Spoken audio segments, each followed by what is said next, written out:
Hello and welcome to another quick demonstration of some of the ArcSight solutions with regards to real-time correlation. In this particular example, I'm actually going to touch on a new product that we've just released as of October 2016, which is called ADP, or the ArcSight Data Platform version 2. As part of that, we have a component called the ArcSight Management Center. You may know it as ArcMC. And there's a refresh version of that, and I wanted to go into a bit more detail around what ADP provides and some of the functionality that it gives as part of its overall packaging, but also a little bit drill down into what ArcMC provides with regards to its graphical interface and its ability to do bulk management across your infrastructure. So without further ado, I'll start and actually go through the demonstration. Now, of course, it's a web interface, and we can see that there. And we're actually going to log into this web interface to actually have a look around and see some of the options and aspects that we can actually do within the system. So the first thing you'll see is a refreshed interface, lots of charts and diagrams that's going to give us some information about what's going on. Now, this is a test environment, and I would stress that it's not really what we would have in a production system. For example, we've got 10 loggers and 6 connectors with 77 devices. Clearly, that's not a real environment, but we want to illustrate this as an option around some of the aspects that we can display. So we can show that there are some aspects that are providing warnings. We see some devices are not reporting, and we can just quickly spin round the wheel by devices by product type to actually see what's going on and see the information with regards to the health of the log sources, as well as connectors, as well as loggers as part of the infrastructure. So we can see that there's an inactive device. It's a Windows device, one of 36 there. And we can actually click through and actually see what the information is. We can actually go down a bit further, and one of the other aspects that we can provide now is a license usage. One of the issues that we've always had is being able to understand what the license usage is currently and what it was in the past. And here we can clearly see that we've been over limit on 3 of the days that we have, and we can actually identify those very easily. Now, of course, the way that the licensing works is it's not going to block you if you have 1 or 2 infractions. It's actually over time within a month that they're actually going to cause you any problems with the license, and then it's going to be a warning rather than anything else. We're not here to prevent the system from operating. What we want to do is we want to display this clearly and easily so you can understand what is actually going on with regards to the license and whether you're under or over. Now we can look at the device types a bit further, and we can see there's lots of different things. We can see there's proxy, there's Windows, we can see that there's different devices as part of that. Now, in this case, we're actually going to dig into this in a bit more detail around the Microsoft Windows side of things. And of course, it's highlighted, so we can just click and drill through to display what's going on. Now we can see there's a host name, we can see the type is Windows, and we can see that it's inactive. Why is it inactive? Well, we can identify that there is no more events coming from that log source. So the thing to do now is actually jump into the monitoring view, and we can jump back to the monitoring view to here to see what's going on. We can see that there's some warnings around the connectors, and we can see there's 2 warnings on 2 particular connectors as well. So we can again click and drill through. We can see that there's some problems to do with the event volume. So this events coming in has dropped dramatically on those connectors. Could be an indication of a problem. We can click the little eye to actually dig in to view the details of that, and we can see that in this case that the status is causing a problem, as well as the events in. So in this case, we can just see the chart, and we can see there's event volume in and out. We can see the events per second, as well as what we call events processed. Now SLC means since last check for reference, so we can understand what it is over time. In this particular case, it's over an extended period of time. We can see the overall event volume processed is going up, which is fine because that's kilobytes per second, but does seem to be an issue with the events per second. So clearly there is a problem with some of the data that's coming through this particular connector. One of the things that's a very useful aspect that we've provided with ArcMC 2.5 is what we call topology view. This gives us the ability to actually start viewing some of this topology by linked aspects of the infrastructure. So we've got 2 data centers, what we call Washington and Denver, and we see the number of connectors and the devices that feed through, as well as where they are going to in destinations. So in this case, it's either the event broker, Kafka, or it's Logger. So we can actually jump between the data centers and actually just divide that apart. And here we can see our Denver data center, and we can see that there are a number of devices, and the red indicates there's a problem. And we can also see that there is a warning, the yellow indication around a couple of connectors. Notice how it actually provides the EPS numbers next to, as you hover over those particular connectors and destinations, you can see what's going on. So we can see that those have dropped to 0, and that's why it's indicating as a problem. And the log sources have stopped sending devices in the final one as well. So we can understand that this particular logger has got a problem. Jumping back to the Washington view, we can see there's a wider set of devices going through these particular connectors, and we can see they're green because we're getting status, we're seeing event flows, and again, just to hover over those, we can see, because this is a test environment, there's anything between 1 event per second to 3 events per second to 16 events per second, and it gives you the total volume coming out to the destination, which is in this case its logger. So we can see that there's very quickly, we can understand what's going on, what the status is, whether it's actually operating, and whether the log sources are generating any logs, just by looking at the view, just by hovering over that information as well. So that's a very useful view on what we can see across our infrastructure, broken down in, like we say, this topology view. Now we're actually going to look at a little bit more around this particular data center, Washington. It's a fictitious one. In this particular set of devices here, you can see that this one's called a connector. It's called Bluecoat to Event Broker. That means we're actually sending this information to Kafka for it then to be distributed across a number of destinations. So in this case, we can see that there's only 3 devices, there's only 32 events per second, and it's going through. The point is, though, we can monitor that with regards to the connector that's feeding through and see what the destination is with regards to the events per second as well. So we've got a level of monitoring. Here we can actually see the destination. We can see some information about whether we got it configured for SSL, what the destinations are. You'll see there with regards to the bootstrap hosts, you'll see that there's some reference information to the Kafka destination with regards to distribution of that data across multiple sources. Again, just jumping back to the Denver data center, we can look at what's going on. We can see the various destinations. We can see that's going to Logger, and there seems to be a problem with regards to actually getting that data through. We can see there's both a devices and connector issue there, and we can start understanding what's going on.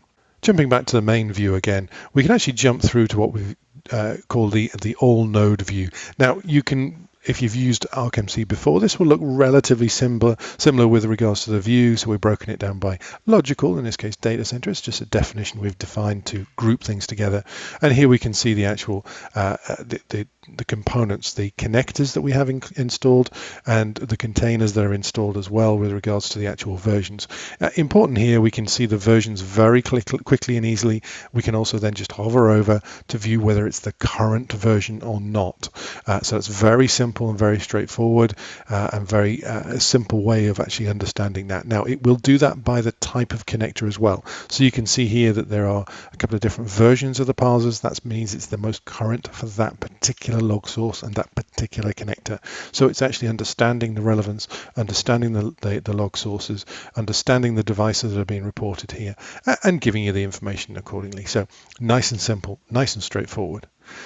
And now we can look at the locations again and actually see what's going on. Just jumping into it, we can see the various devices and systems that are installed in our Washington data center. We can see that there's this particular host that happens to have a number of connectors on it, and we can see those connectors, we can see the versions, we can look at the containers very simply. And of course, we can do bulk operations as part of this as well. So we can see the actual versions installed on these particular connectors, in this case containers that are installed on that particular host. Then we can look at the actual connectors as well, and what's actually going on with the events in and events out as well. And we could just jump back to the containers again. And we can select and group those by particularly what we want to do. With there's 3 there, we can just click the upgrade button, and then we can actually start using and leveraging the marketplace, which you may or may not have seen, and I do strongly recommend actually having a closer look at this. So now we actually have the ability to dynamically check the version on the marketplace. So you can see that there's a marketplace account there that we can see the data. We can actually dynamically look to see if it's relevant to that particular connector and the update for it. We can even change the marketplace account that you have as well. So as you need, you can just press the upgrade and it will push the parser upgrade. Now that's the difference here. This is just the parser. This is the tiny 10 to 15 Ks worth of update, and you can see the particular references to the updates in this particular small update. So none of these 600 meg updates to actually push out to a whole connector upgrade. This is just the parser, just to update what's going on with regards to how that parser is operating. So it becomes much simpler. You get that very simple visual cue to see that it's updated, and it becomes simple for us to update it from there. Jumping back to the connectors again, I'm not actually going to do the update because it's just a demonstration environment, but we can see we've got all the connectors and all the events in and events out, as well as any cache information by connector. We can also see the destinations and the paths that have been used as part of those as well. So in this case, we can see event broker Windows events, and we can just go to the destination. And of course, we can manage these aspects. And again, you'll see this is very similar to the way that we do things with ArcMC. But the point is, in this example, I'm actually going to add a destination to that particular connector to have it send information through. In this case, we're actually going to have it sent through to an event broker. In this case, it's the Kafka destination. So we'll create a new one. We create a event broker, a common event format Kafka. So we carry on, click next. Now we define the information about it. Now, there is a particular set of information you need to define with regards to the host and the ports. You have to define the topic that it's going to be subscribing to with regards to pushing the data into Event Broker. So we're just going to call that Windows. You can define SSL as well if you want to. Now, in this example, we're not actually going to do that. But of course, in a real production environment, you would define encryption for the communications, but that's okay. You just click the drop down and set the various certificate properties. So, and now we're moving on to actually define it as a primary destination. So actually send it when it's active. There we can see the information. So performing the additional of a destination to this particular connector, we can hit next. And it's going to start processing. That's going to take a second for it to do all the registering and the updating and the confirmation that it's actually done that configuration change. So what we can do is we can jump to Logger. Of course, this is updated with the next version as part of this ADP 2.0. So this is Logger 6.3, which has the support for, in this particular case, the Kafka subscriber to get the information from the event broker. So we're going to log in. Of course, we see the information. It's a familiar look and feel from this point of view with regards to Logger as it was before. But what we're going to do is we're going to actually take a closer look at this Windows Event Broker. Now we can see that there's only a very limited amount of data that's going in there. So let's just jump to receivers.